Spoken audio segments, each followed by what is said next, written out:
Hot Licks, the world leader in video and audio music instruction, now helps you be the best you can be with lessons by some of the biggest stars in music today. No matter what instrument you play, regardless of your level, you simply can't help but improve with these incredible jam-packed tapes.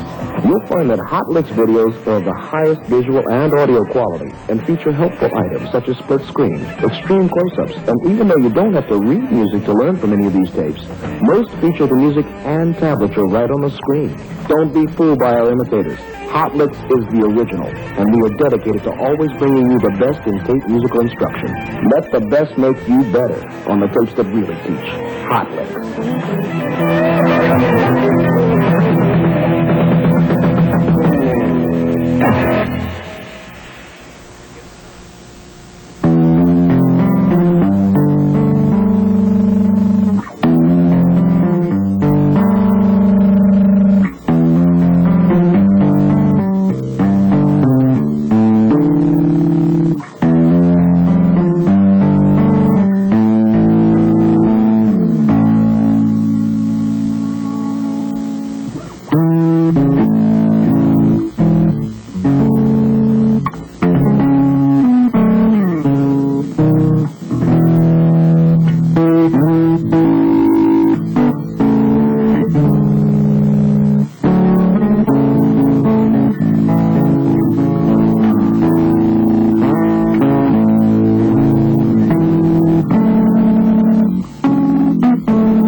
Hi everybody again. This is Stuart Hamm here. I'd like to welcome you to my second instructional tape for Hot Licks video. This tape we're going to explore in a little more detail, a little more complicated aspects of my playing. For the more advanced students, I'm sure you'll get a lot out of this. I think for the more beginning players out there, it's definitely worth checking out my first video, Slap, Pop, and Tap for the bass. Because in that video, we talk a lot more about the basics, the techniques that we're going to expand on here. So if you haven't checked that out, I think you ought to go ahead and give it a listen and a look. First, we're going to warm up. I think it's really important to stay loose when you're playing. I myself have had some really bad wrist problems that have been hurting me for the last 2 or 3 years. I got advice from a fellow bass player and good friend of mine, Billy Sheehan, and ended up at the Gordon Chiropractic Institute in Hollywood. They fixed me right up. The point is that if you're having problems with your wrists, you should go ahead and get it checked out, because if you put it off, you could end up injuring yourself for life. So it's really important to warm up and relax your hands. One thing to do, first with the wrists, is to just spend a lot of time slowly putting them back and forth and around like this in both directions to loosen them up, and shaking them out to make sure they're good and loose when you're playing. And any time when you're playing and you start to tighten up, certainly stop and shake out your hands and work around them so they'll stay nice and loose and hot. The other good thing to do is to use a rubber band that I happen to have in my pocket. Put them around your fingers like this and open up like this. You can do it with each finger as well. Another good thing to do is to get a tennis ball and squeeze it like this. The important thing is is to always make sure your hands are nice and warm when you're playing, and not to try to just pick up the bass and start playing as fast as you can. Okay, now to loosen up the left hand, I'm just going to show you a few little techniques that I've used. One is a scale working with chromatic scale, basically. And we'll be starting on the C, and basically it'll be played like this.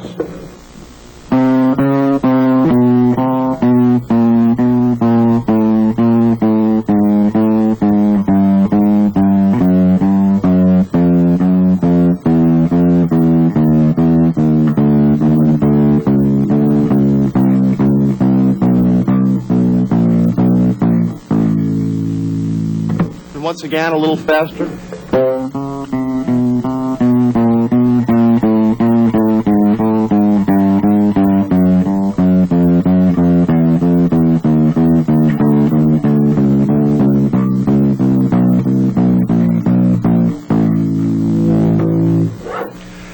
That's just a basic exercise to try to get your left hand fingers just to get warmed up and around the frets. Before we start playing, let's make sure we're all in tune. So I'm going to give you some long tones so you can tune your basses with mine so it will sound wonderful. First, the top G.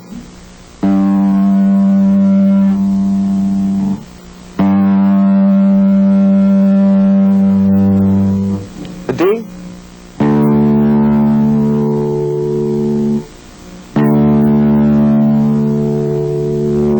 Her A.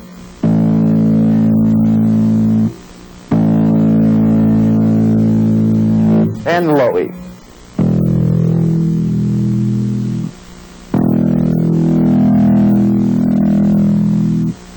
Okay, we're going to go with the G major 7 arpeggio. Now, anytime you practice this, or in fact anything, I believe it's very important to use a metronome. There are some licks that inherently are easier to play fast than slowly. If this is the case, this is a sure flaw in your technique.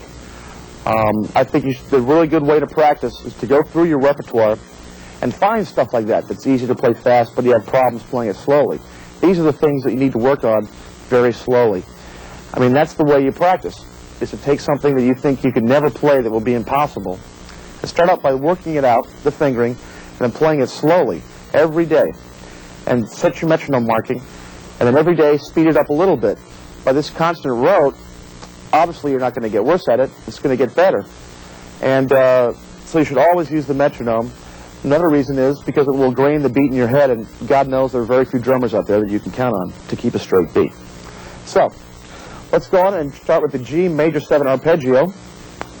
The way this works is, we play the G and the B, the major 3rd, and then for the 5th, we play the open D. At this point, we jump up to the 9th fret, which will be the major 7th, the F sharp, and then the 10th fret for the G, and then play the arpeggio up here of G, B, D, F sharp, and G. So that would work like this.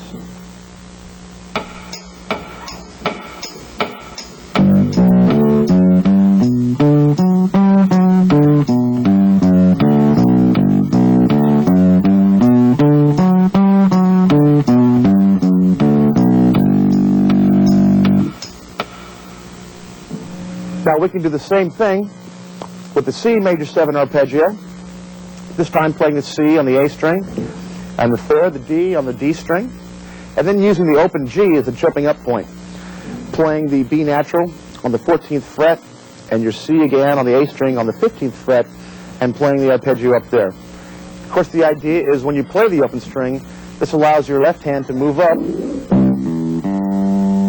and immediately be in position to play the upper part of the scale. And then playing the open string again, at that point moving your hand back down. So let's play the C major 7 arpeggio.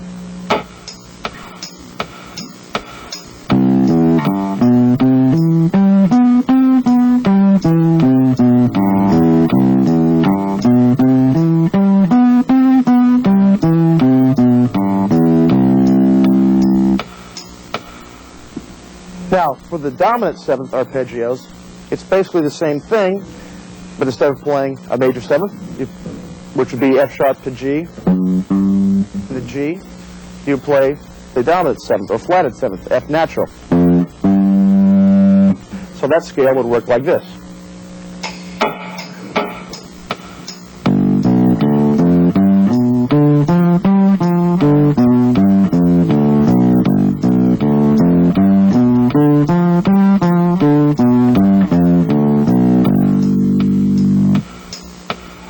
And on the C, dominant 7th arpeggio, basically the same idea.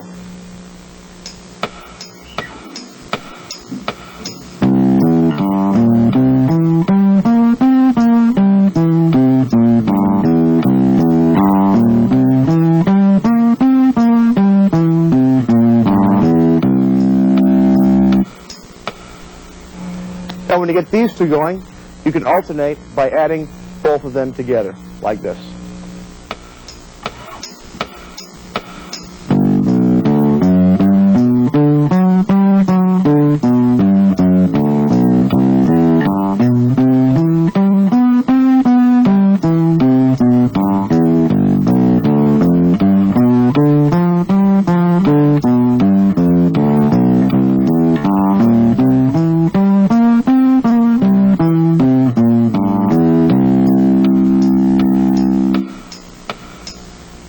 So these are just a few things that I think you could use that might help to help you warm up. Again, I think it's very important. I have a certain, probably about 5 to 10 minute set of scales, arpeggios, hand exercises that I do every day immediately when I first pick up the bass. And I think for each of you it would be a good thing to work out a little technique, a little thing like that, and just to make it very sure that you do the same thing every time. You get into the habit of doing it. It'll warm up your hands, you won't hurt yourself. And developing good practice habits is something that every musician needs. And again, always working with the metronome. And there's no key, really there's no secret to getting good. It just takes a lot of hard work and practice. The best teachers that I've had have been people that have just pointed you in the right direction, because you can't really teach anyone anything. You have to learn it for yourself. But if you get pointed in the right direction and get past the frustration level of your mistakes, then practicing is such a great thing. Because I think we're lucky in that, you set yourself a goal. Like when I first started tapping, and I said, I'm going to learn the Linus and Lucy Peanuts thing. And I thought to myself, boy, when I learn that, I'm really going to have accomplished something. I'll have reached something. I'll have made it. Then when I learned to play that, I realized that it's just the tip of the iceberg to a whole new set of techniques. So practicing increases exponentially as you keep going. I think that we as musicians are very lucky. And there's no substitute for just hard work and practice if you want to improve. The next section of this tape is going to deal with harmonics. People have been playing harmonics for years and years. I believe it was Stanley Clarke and then, of course, the great Jaco Pastorius that really brought bass harmonics to the forefront. There are lots of different ways to play harmonics, from just the natural harmonics to pinched harmonics to false harmonics. I like to go over those and give a basic overview of them because I believe that it's something that every modern bassist should have a handle on how to play them. So at this point, I'm just going to play a piece with apologies to Jaco Pastorius and a portrait of Tracy, and then we're going to begin talking about different ways to use and play harmonics.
Okay, harmonics.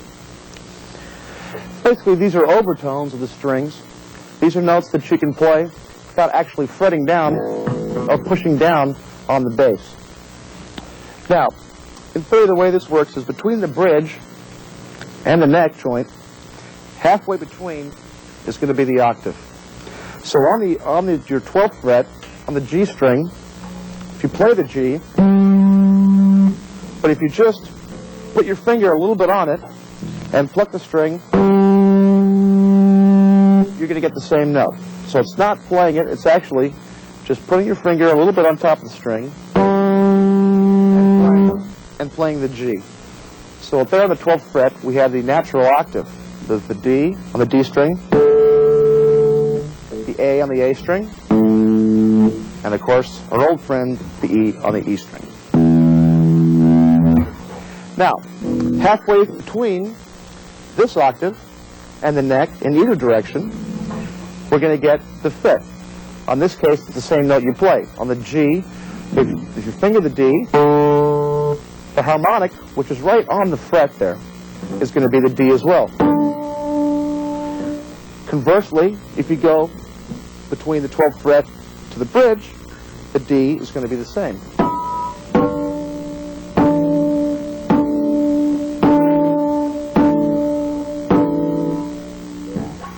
Now, from there, if you play the C on the G string, you're going to get a higher octave. You're going to get the G again. So, you've got your octave on the 12th fret. 7th fret, you've got your 5th, and then an octave higher on the 5th fret. It works the same way going the other direction.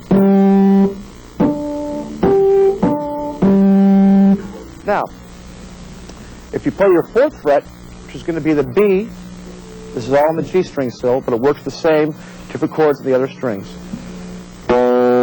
You have a 3rd, and this is the same harmonic there when you play that harmonic. So, if you wanted to play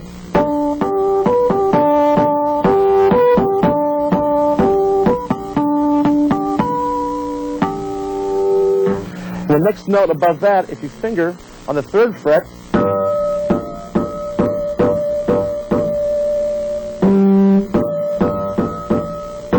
you've got your 5th again. So,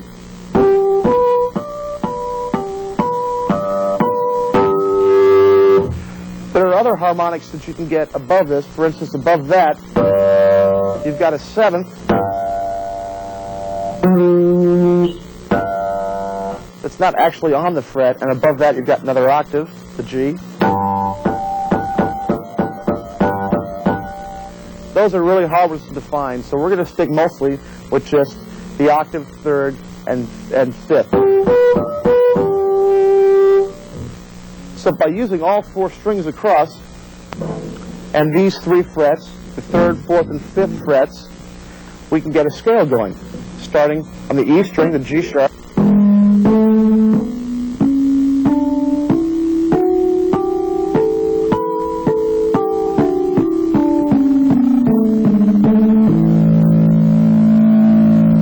and with these, there's a lot of interesting chords you can make.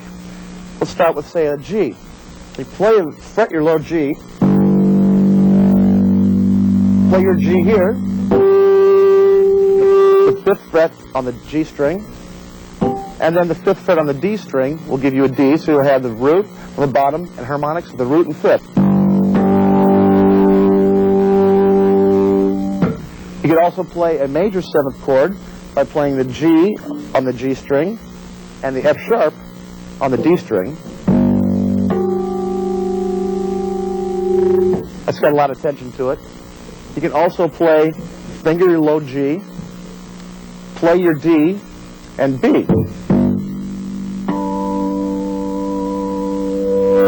Or you can play a 7th chord with the F sharp and the B.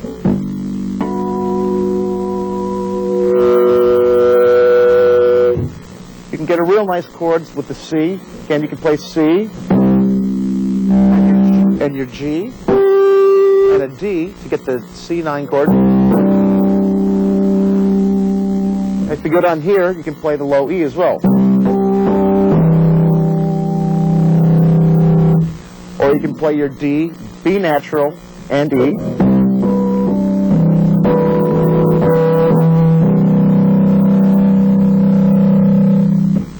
These are just a few of the chords that you can use. Of course, there's Jocko's old favorite. And by just experimenting, you know, it might help you to make out a chart. There are charts available of harmonics. And going through and finding different ways to finger notes and use the other strings to create chords. Now, there are other ways to create harmonics besides just this. There's one way called pinching harmonics. This is another thing that our friend Jaco Pastorius made famous.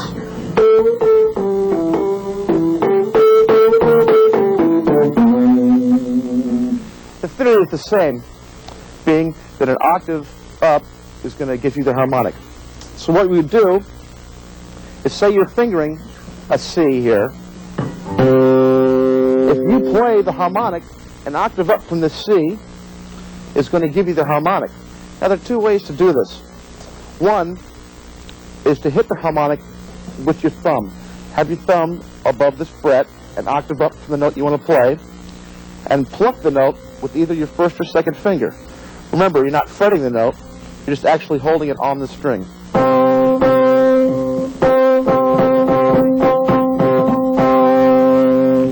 Another way to do it is to have your finger covering it and plucking it with one of the other fingers. So, again, you find the note you want to play, find where it's going to be an octave up from that,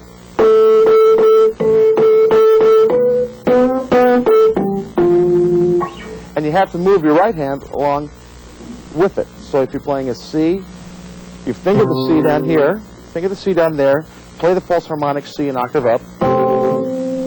Your next note, the D, you have to move your hand up, E,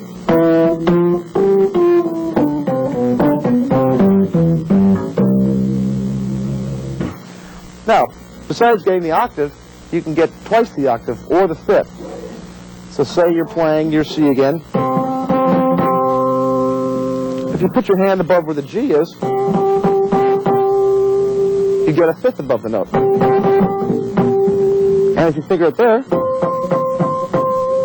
you get the octave above it.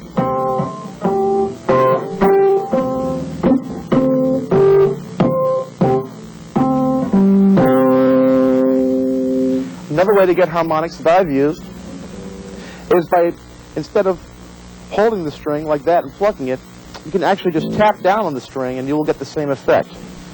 So say I'm fingering my C. If I just tap on the C above it, the harmonic will ring up. Some of you might recognize that from a piece called Surely the Best, from my second album on Relativity, Radio Free Album. And you might remember that one of the two bass parts in the beginning went like this.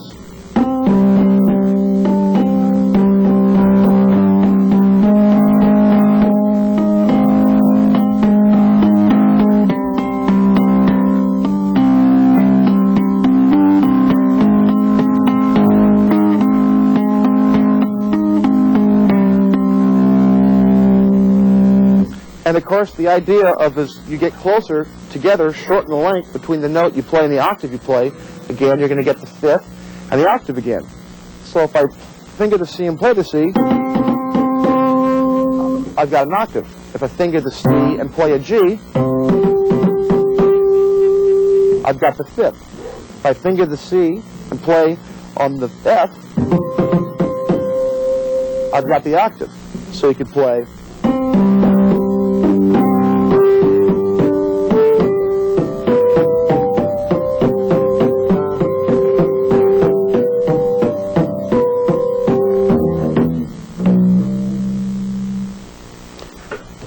Another way harmonics can be used is the thing called sliding harmonics. Now this works a lot better on a fretless bass, and people such as Percy Jones and Bunny Burnell have really almost made a career out of playing these kind of things. However, it can be done. Don't let people tell you it can't, because it can be done on a fretted bass as well. Now the basic technique of this is you play the harmonic, and then after you play it, Then you put your finger down on the fret and move it up. Then actually the sound of the harmonic will slide up. So if we hit our G, then we push the finger down the fret and slide it down, say to an E. Or up to the A. Now of course, since that is the same octave as the note you play, it doesn't sound that different. But if we play the D on the 7th fret, which is an octave higher, and slide it up, or slide it down,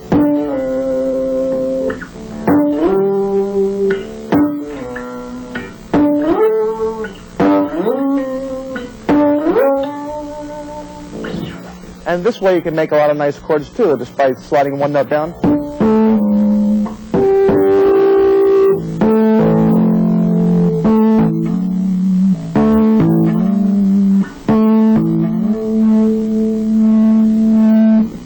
So it's kind of harder as the notes get higher to make it work. But like I said, you just hit the string and move it up. This may take a little practice, but I'm sure you'll be able to get it, and it will add a lot to, I think, your harmonic playing. The next part of this videotape, I'd like to examine in a little more detail some of the more complex slapping and tapping techniques that I do, and ways to combine them, and ways that I've used them in my music. Now to do this, first of all, there's a few things that we need to work on that I think are good exercises in general. The first thing we need is popping with 2 fingers at the same time. So we're going to be playing thirds in the key of G. So we'll be playing the G on the D string with our first finger, and with our third finger, the B on the G string. And we're playing them at the same time. No flams will be allowed, so I advise you to practice this slowly, and so you can get them to ring out at the same time. Then we'll be playing the minor third in the key of G with the A and the C, and then a minor third again with the B and the D. First we'll be playing these in whole note figures, then half note figures, and then as quarter notes.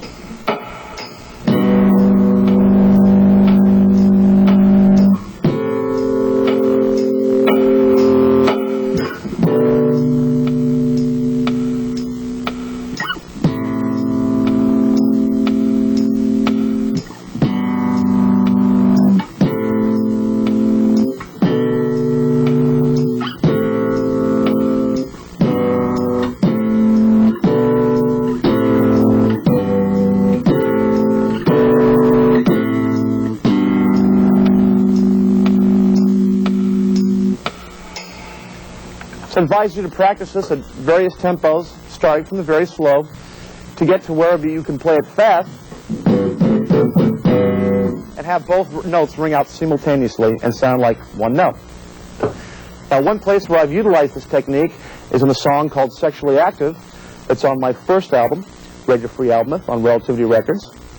And in this funk popping technique, we also use some of the techniques that we worked on and used in my first videotape, Slap, Pop, and Tap with Stuart Hamm, on Hot Licks videos, available at finer record and music stores everywhere. So, the way this lick works is, we start off with thumbing our A on the E string and hammering onto a B. Then we move up to do the same thing on the next string, striking the D, hammering on to the E. Going back, doing the same thing on the E string. Then playing our open E. Then we're popping a series of fourths.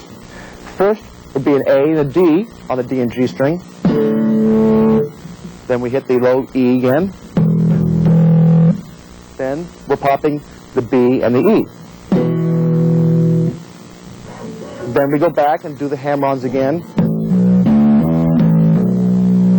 And then hitting the open E. Then we move up in consecutive fourths from the B and the D, A and the D, sorry, B and the E, up to the D and the G. Okay, so now that we know the elements of this lick, let's try to put them together in the context of the song and the riff itself. Now this is one of those licks that sometimes is easier to play fast.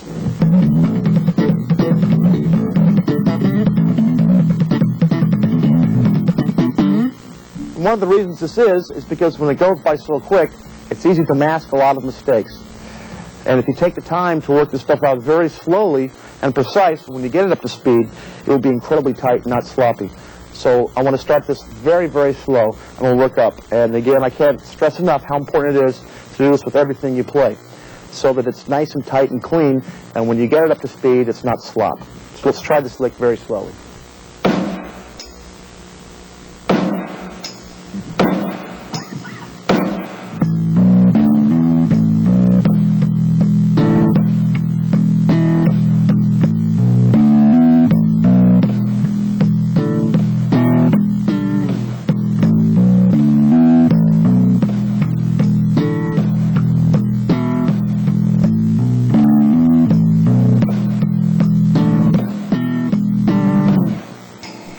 See, it's even hard for me to hold it back down. But now let's try it, speed it up just a little bit.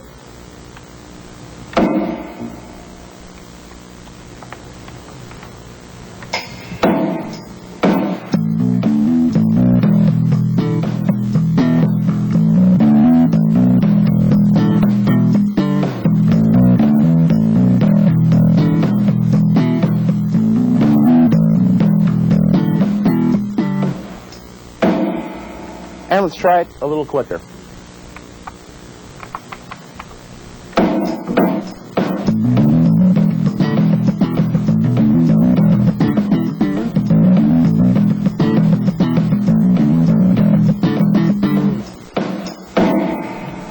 So if you take the time to practice this slow and even cleanly, by the time you work it up fast, you'll have it under your fingers and it'll sound great. Moving on, I'd like to discuss now a little more of the tapping techniques. To illustrate this, I'd like to play a piece and then go through and show you how to play some of the pieces yourself, some of the parts of the piece yourself. So I'd like to perform a piece from my second album entitled Kings of Sleep. This piece is called Terminal Beach.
All right.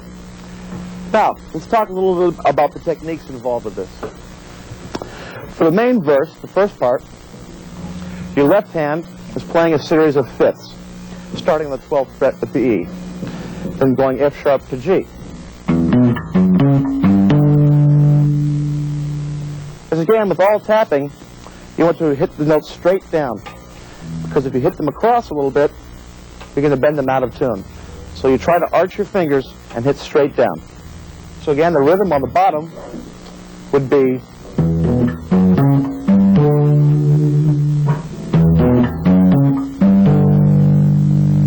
and against that, we have the right hand playing fourths, starting on the E and the B. We play this fourth, this fourth, and then playing the E and the A, we slide up, do a little pull up there, and when you combine the two together,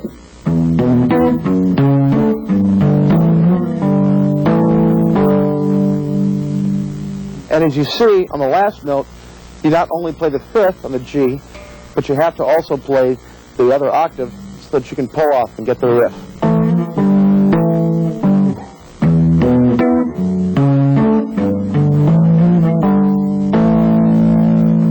Now let's try this very slowly with the metronome.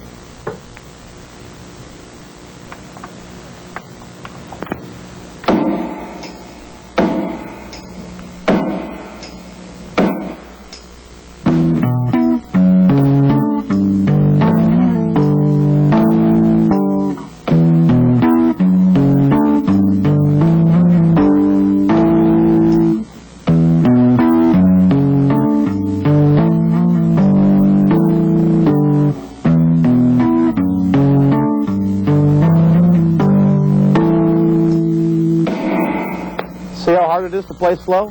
But again, it's going to make it cleaner in the long run. Let's try it just a little faster now, shall we?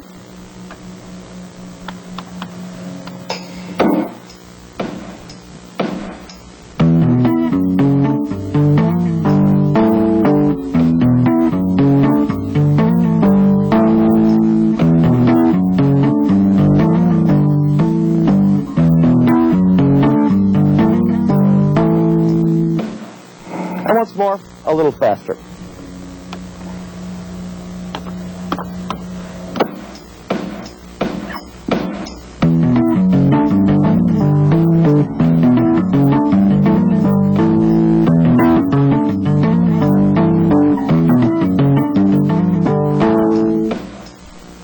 See how nice and clean it can be if you take the time to practice it slowly. Because if you practice it fast all the time, you're just practicing your mistakes. Now, the second half of this piece is a little more complicated.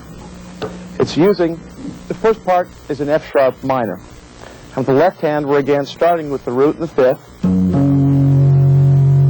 And our right hand, we're playing the third, the seventh, and then alternating between the second and the fourth. And they work, it's going to be a little complicated at first, until you get the fingering, the hand pattern down. But slowly it works like this.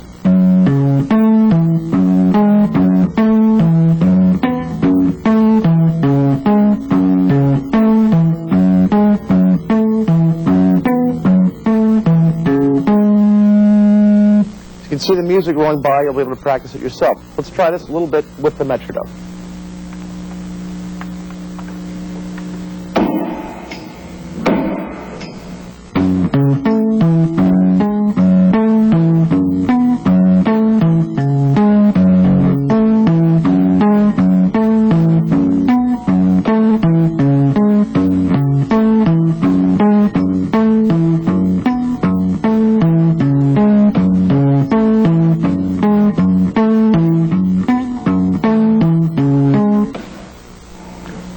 When you get the hang of it, you'll get the rhythm of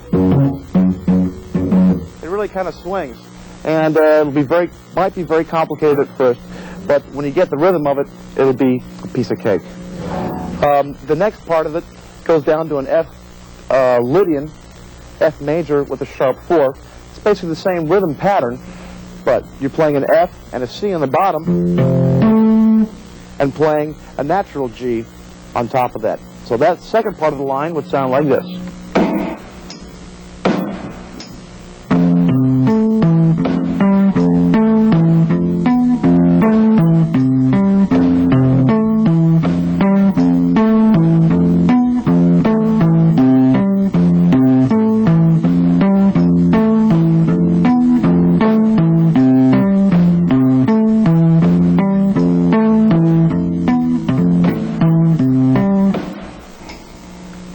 After that, we go back to our original lick in F sharp, and the last lick is, again, pretty much the same fingering pattern, but in the key of G.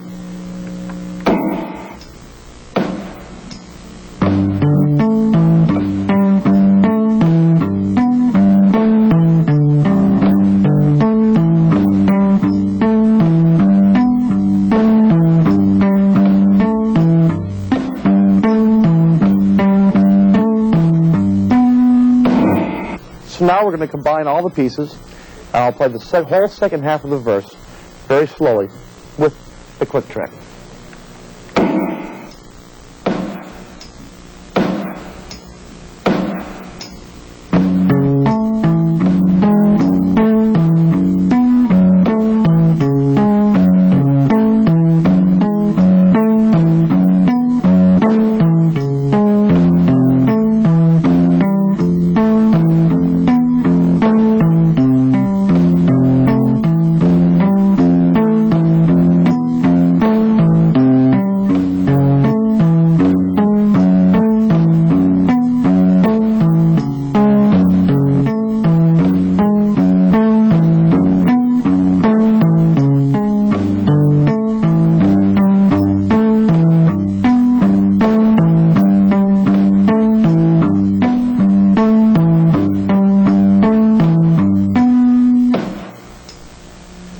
It may seem kind of frustrating practicing it that slow, but believe me, that's the only way to get it where it will be tight.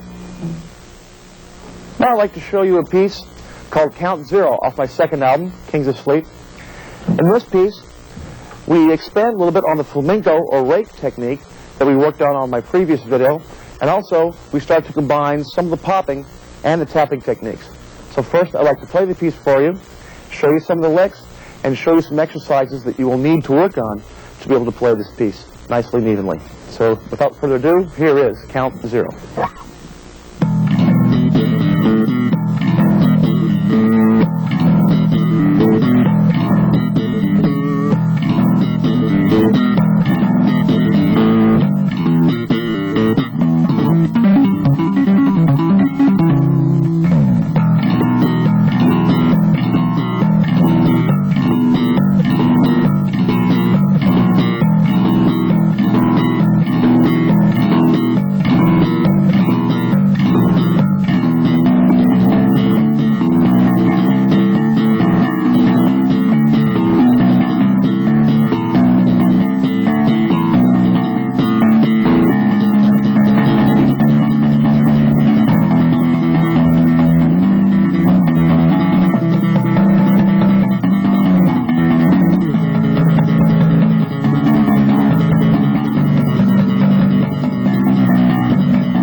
Let's talk about a couple of techniques that we need to play this piece. The first thing we need to do is to be able to play octaves or thumbs and fingers perfectly evenly in all the middle part where I was playing stuff like it's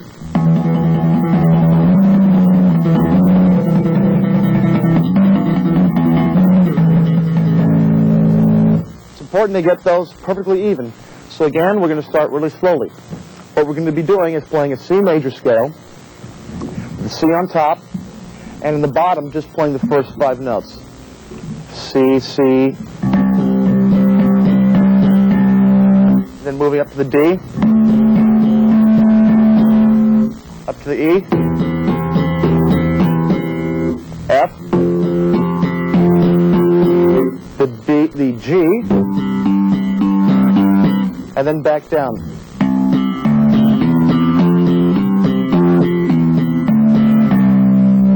And again, we'll start it really slowly, so that when you get fast, it'll be nice and even.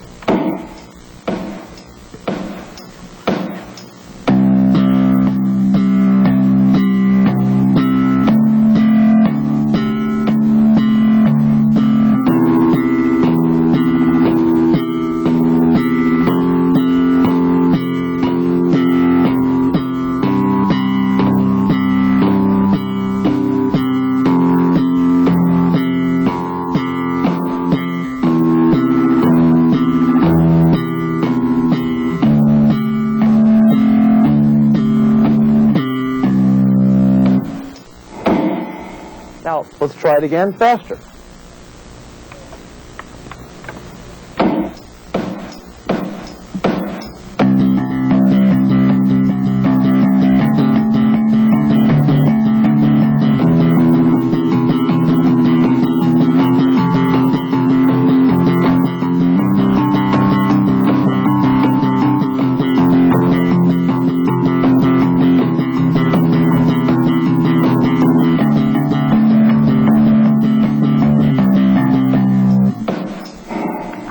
And again, faster.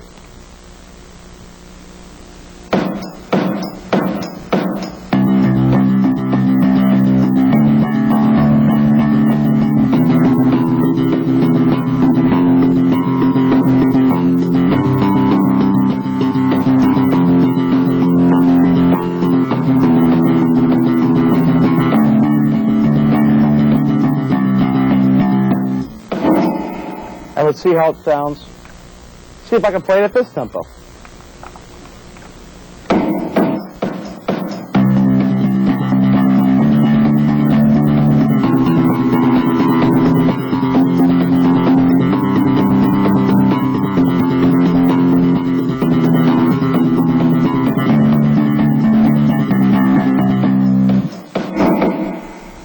So if you take the time and work it up like that, you'll be able to play it fast and even, just like that.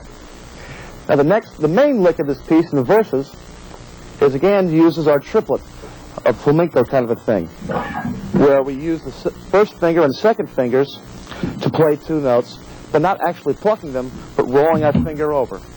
So we're playing a triplet with the first triplet, so we're hitting the open E, and then the triplet of the E, B, D. Then you come back down and hit that same E with your thumb, and snapping up on the next high B on the G string.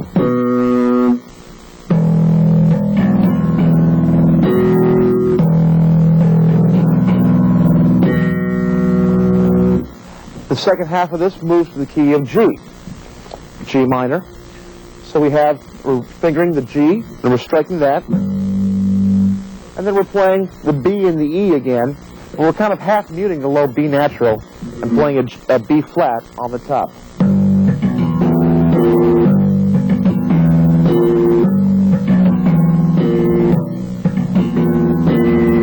So let's try both these licks together slowly with the click.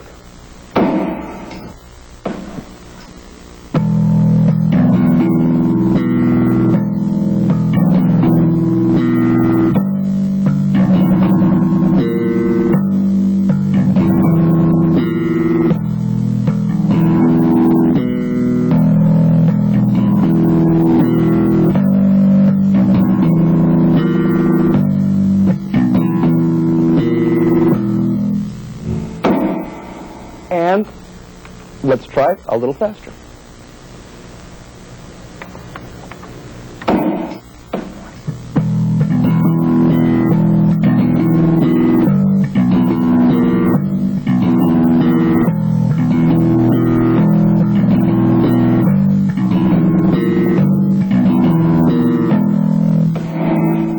A little faster, almost up to tempo.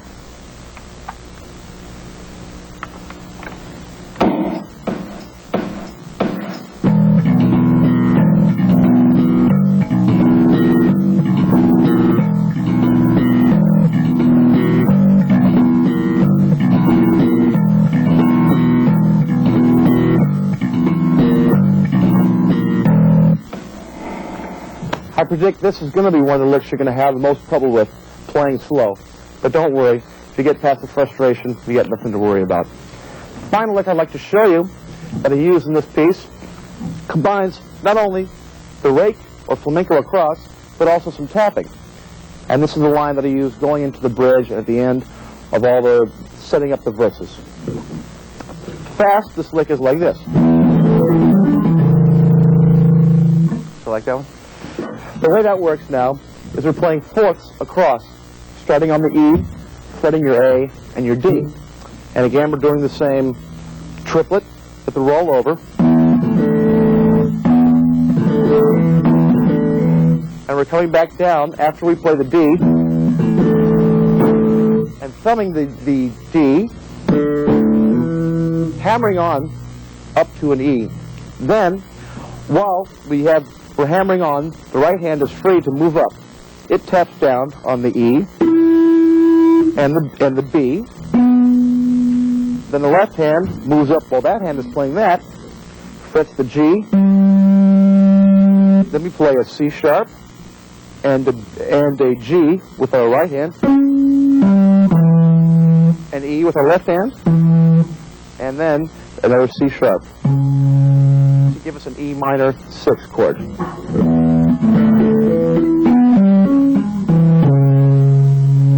It's one of the first ways we can use to integrate the two techniques. So, let me set up the machine, and we'll try this slowly.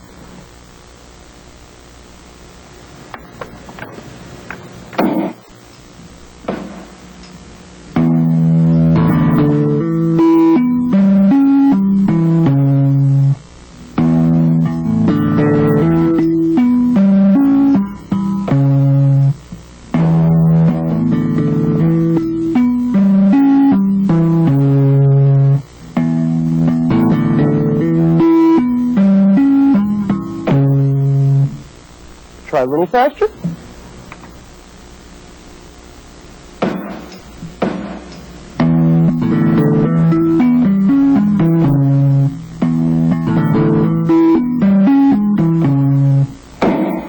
And a little faster again.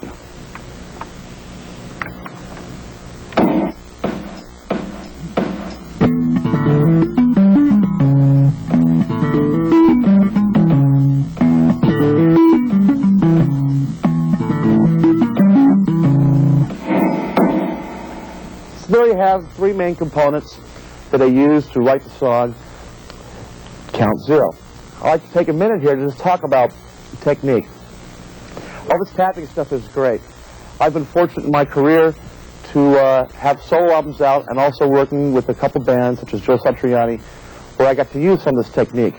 But I was never in a hurry just to play something for technique's sake, because the music should create the technique, not the other way around.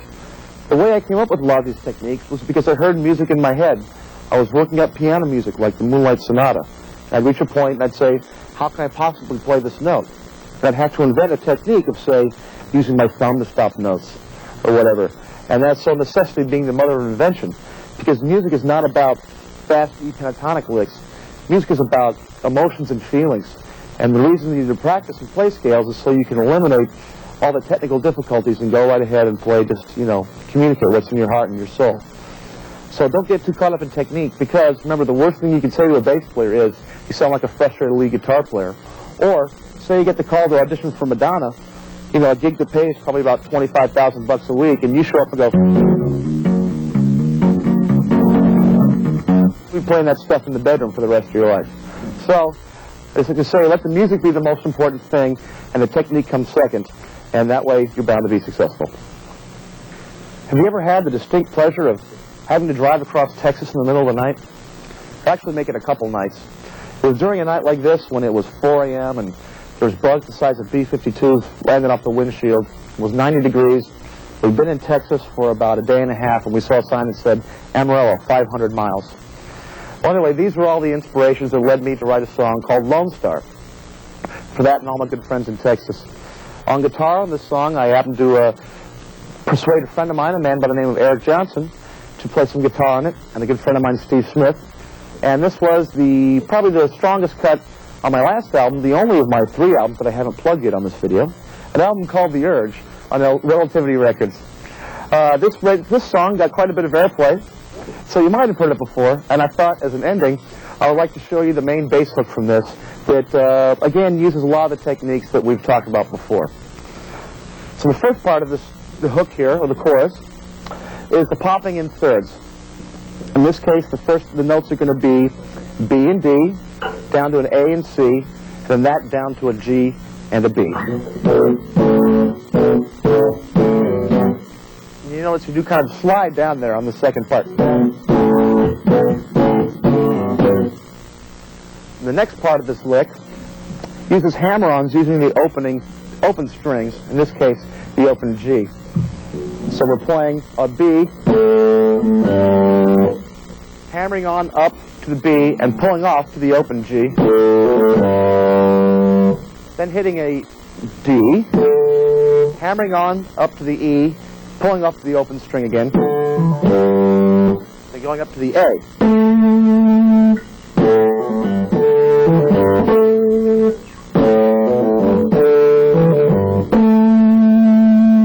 Then we go back again to the initial lick, pulling the 2 notes at the same time.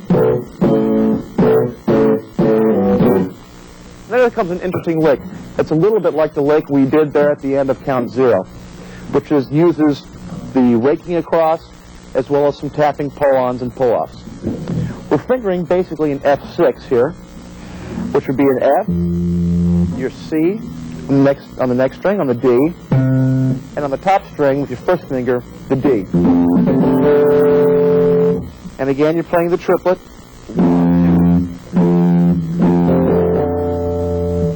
Then we're hammering on with our 4th finger up to the F. So the first part will be.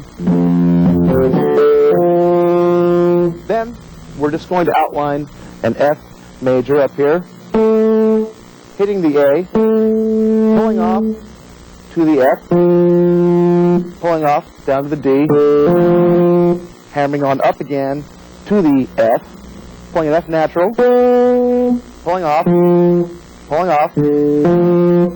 up to the C. So we have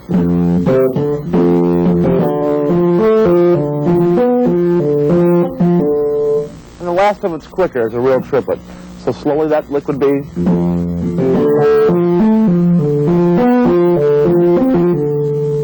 Then we move up a whole step and do the same lick in the key of G.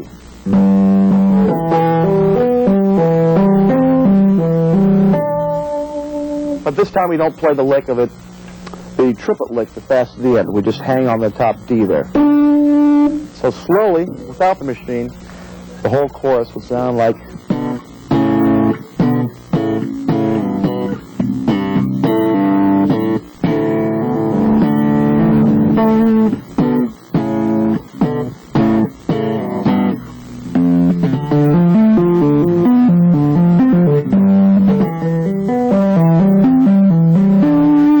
Again, these are probably going to be the 2 licks that give you the most trouble, so I'll just go over it slowly one more time.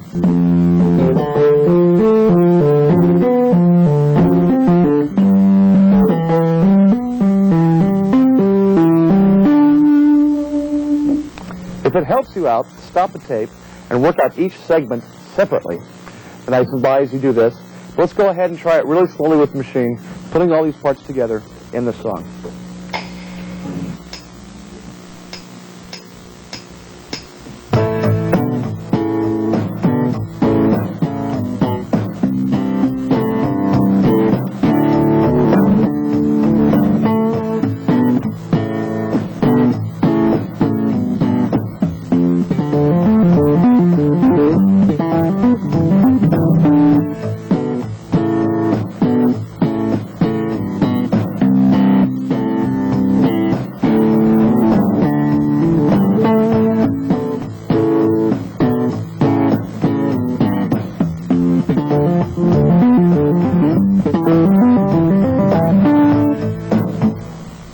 Now let's speed it up a little, shall we?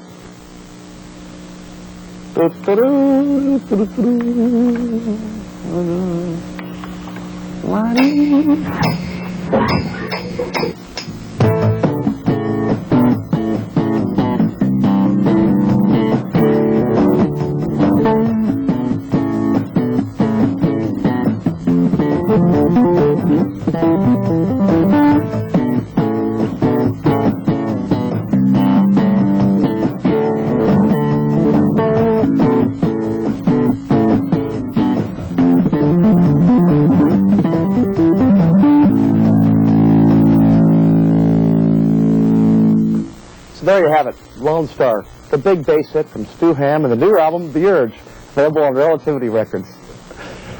I'd like to thank all the fine people here in the studio and Alan for letting me do this second video. I'd also like to thank the people at Hartkey for the fine bass equipment I use, speakers, amplifiers, and heads. The people at Fender and the Fender Custom Shop for helping me design this new bass that you're seeing. The people at GH Strings for endorsing me, making some of the best strings out there, in my estimation. And the good people at Yamaha for letting me use their Yamaha SY77 keyboard and sequencer. There's a little Vanna White shot here. There you go. And again, I hope, probably once again on this tape, I've tried to cover a little too much material and probably spoken a little too fast at some points. But that's why they have rewind buttons on videotapes. And what I wanted to do with this tape was just to add on to the first tape we did and to give people a lot to think about and work on. So I hope that this helps you out. And again, practice a lot. Make sure you play everything steady. Don't practice your mistakes. And don't let technique be your master. And just go out there and make music. So, thanks a lot, and we'll see you later.